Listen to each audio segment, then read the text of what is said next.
These are the Chat City interviews from 103.2 Preston FM. The idea of the Inner East Preston Neighbourhood Plan is to make Fyshwick and St Matthews into a better, safer and healthier place to live and work in. And in the studio to talk about this, it's lovely to welcome Jennifer Carthey. Jennifer is Neighbourhood Manager with Community Engagement here in Preston, and Roy Leeming, and Roy is Councillor for St Matthews Ward, just elected. So a very good morning to you both. Good morning. Lovely to welcome you.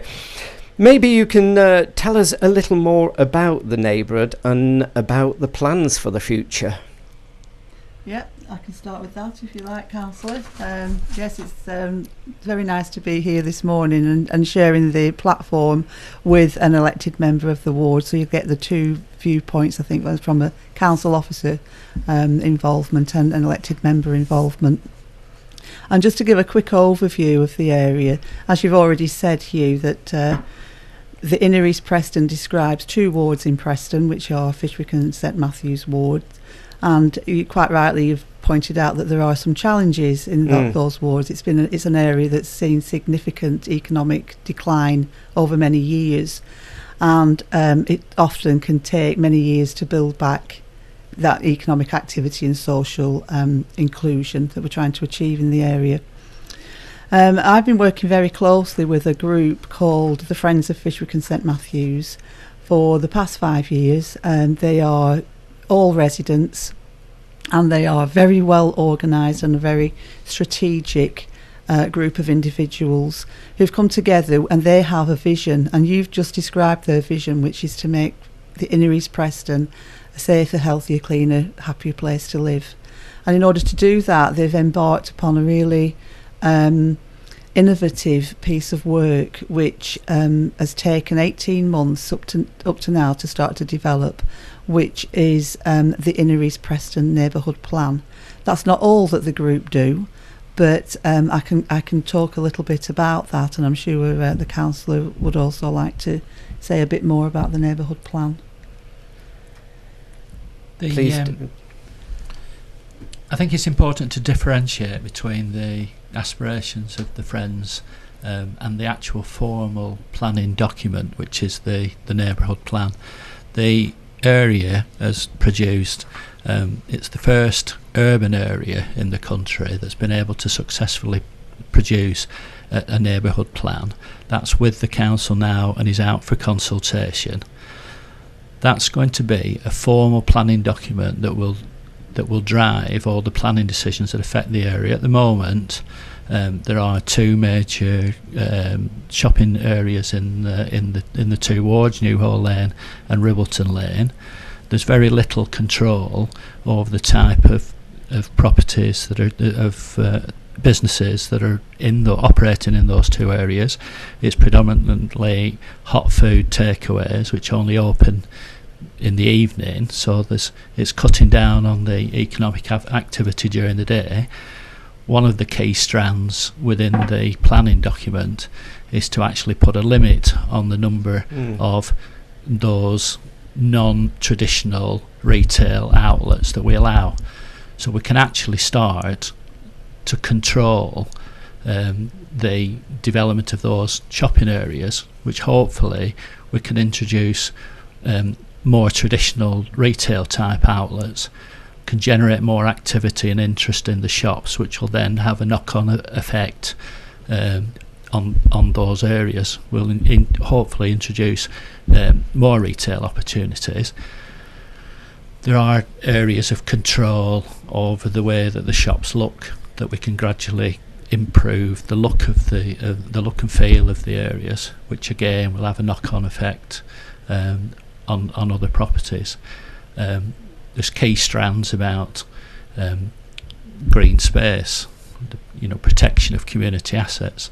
So these are quite strict planning issues, which we've consulted widely, and this document that we've produced, I'd really recommend it to people that they go and look at the at the overview. Alongside of that, the Friends of Fyshwick and St Matthews have consulted widely about how to best use the big local lottery grant that they've achieved. they are identifying major projects that will really genuinely improve the life of the community and the people there. I think I've seen, certainly in the last 12 months, some really positive things that are happening in inner East Preston. And I think that the Friends and Jennifer's team at the town hall have done an amazing job for us. And for people, so one of the things that you'd really like to see then is diverse businesses that would be open during the day that would serve the communities in those areas.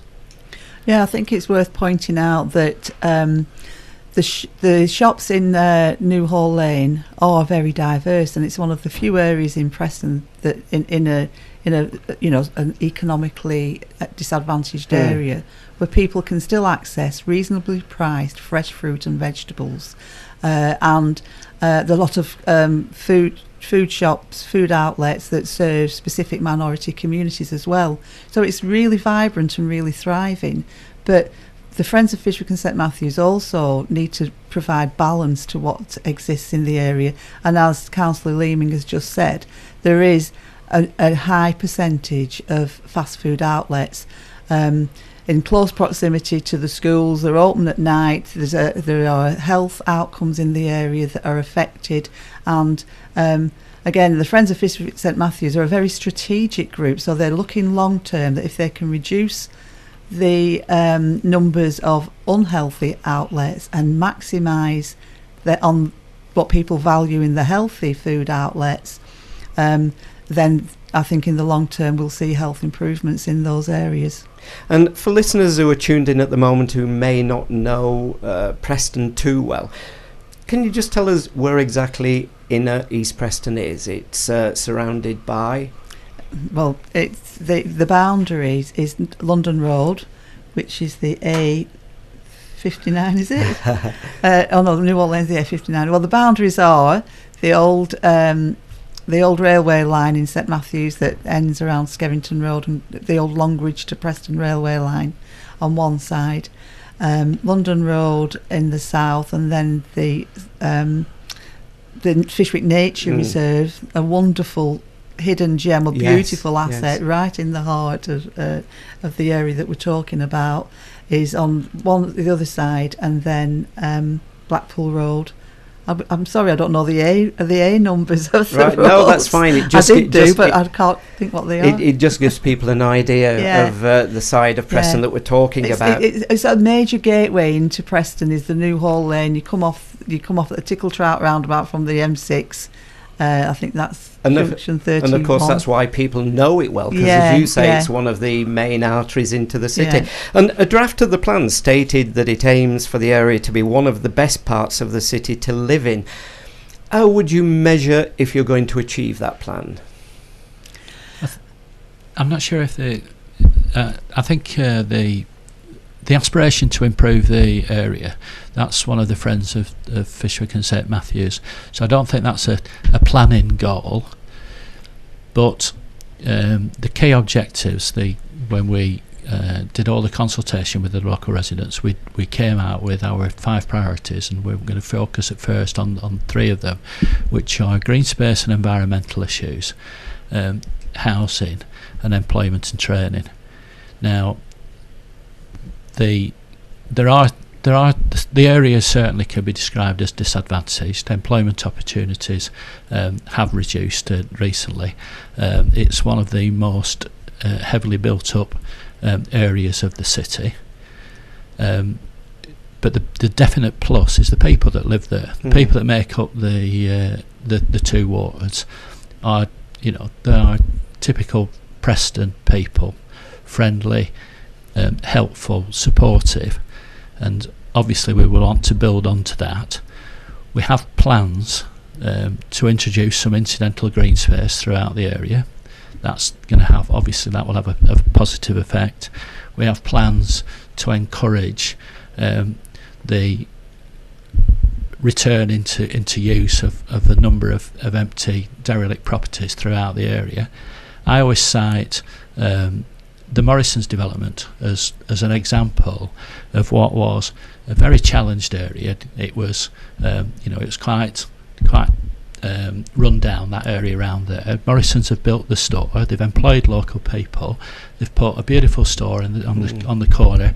And if you look at the surrounding streets, Thorn Street is now looking really, really good. It was an area where the properties had been bought up, left empty, had been derelict. A number of them had been left derelict. Now, I think there's only 2 of them that have still not been brought back into use. They're going to be finished any day now. That street has really benefited from the uplift in the area. So the one good thing will have a knock-on effect in the surrounding areas. And if you look at the area around the Morrison's development, it's amazing in the short time that's been open how that's given a lift to that area.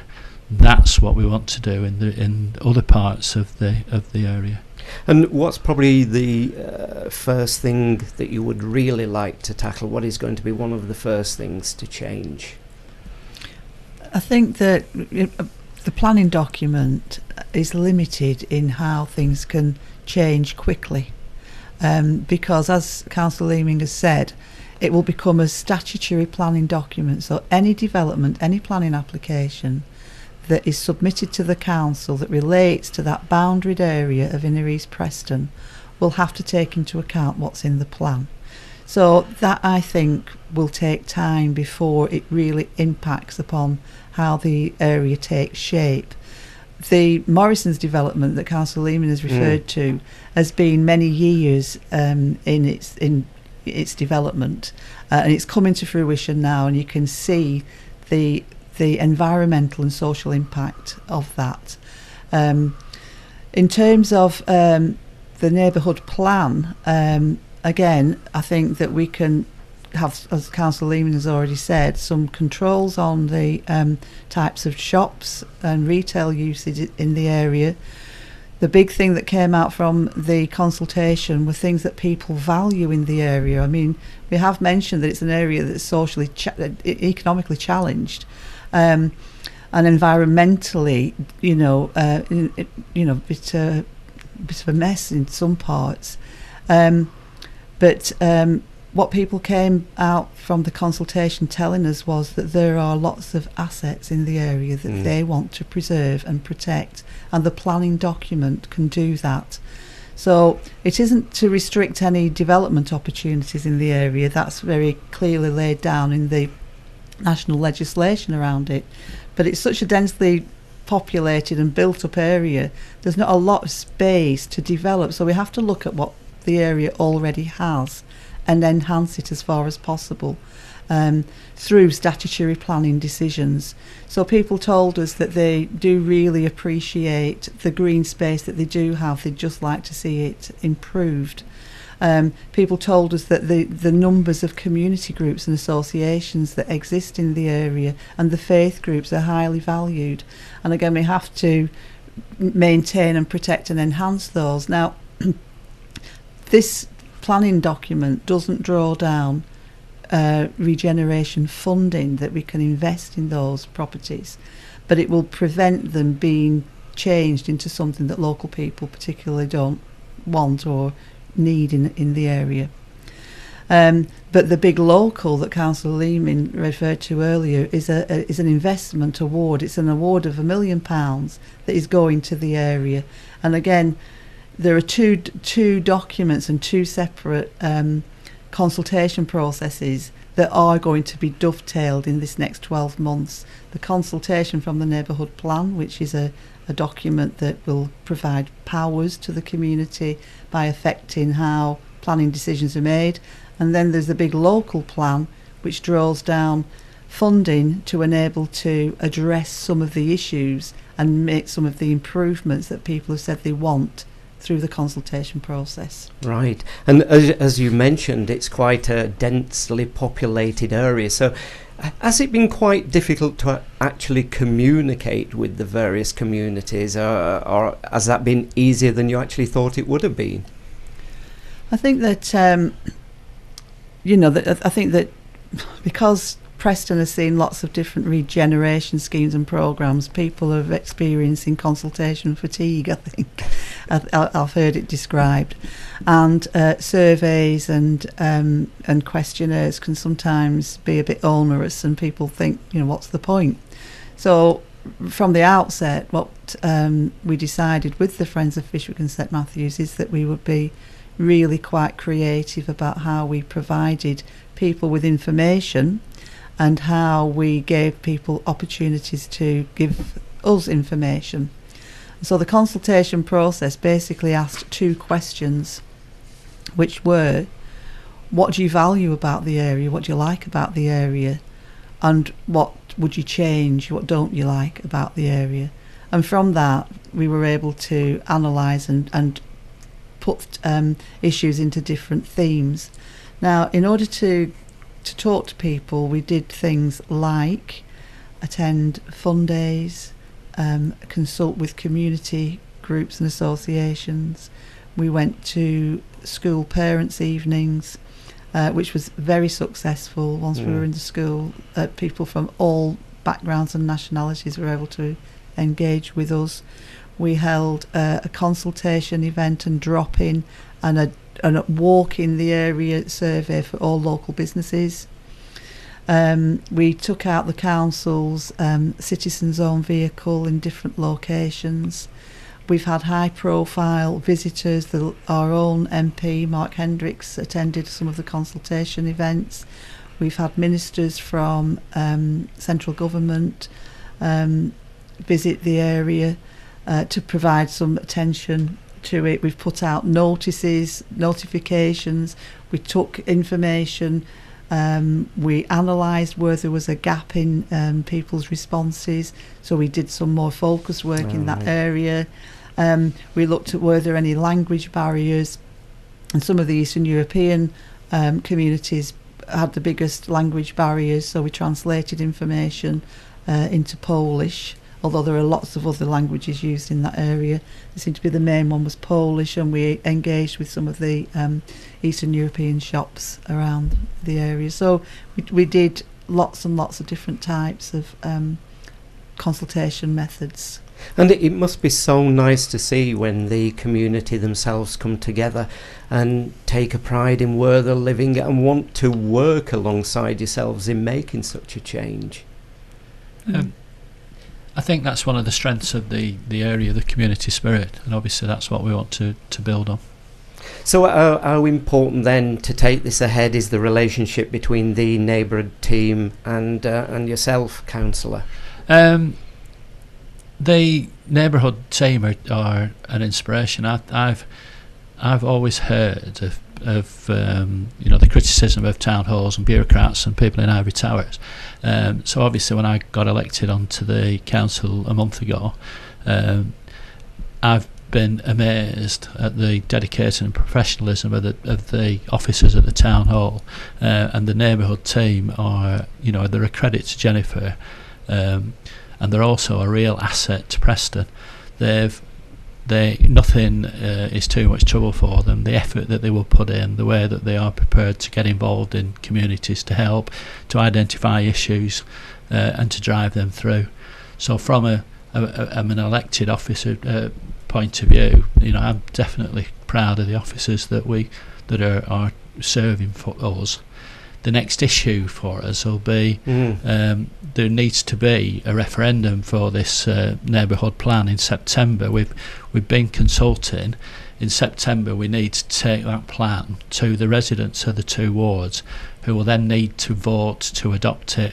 This will be unusual, and it won't be on the back of another election, so it's going to be difficult in actually motivating to people to come out in September to actually vote to accept a planning document. So I think that's going to be a real challenge that's facing us, but I'm sure that the neighbourhood services team will address that the way that they've addressed all the other problems. That certainly sounds a very interesting challenge, doesn't it, to hold a referendum and try to get the community to come together and vote for the future. Sounds a very interesting referendum to be held. Well, I can certainly speak on the difficulties of getting a lot of people to turn out to vote at a local election that I've just been through. Right. Very grateful for the ones that did vote, but it's not high on a lot of people's priority, local democracy. So I think we have a real challenge facing us to get a turnout for the referendum. Well, maybe we could get you back into the studio prior to that to help give some media exposure to get people to come and be part of that referendum. That would be superb. I'll take you up on that offer. Lovely. Well, can I thank you both for coming in this morning and telling us about the plans, and look forward to meeting you again quite soon to follow through with what's happening. Thank you very much. Thank you. If you have any news or events you'd like to share with Hughie and our Chat City team, why not give us an email, chatcity@preston.fm.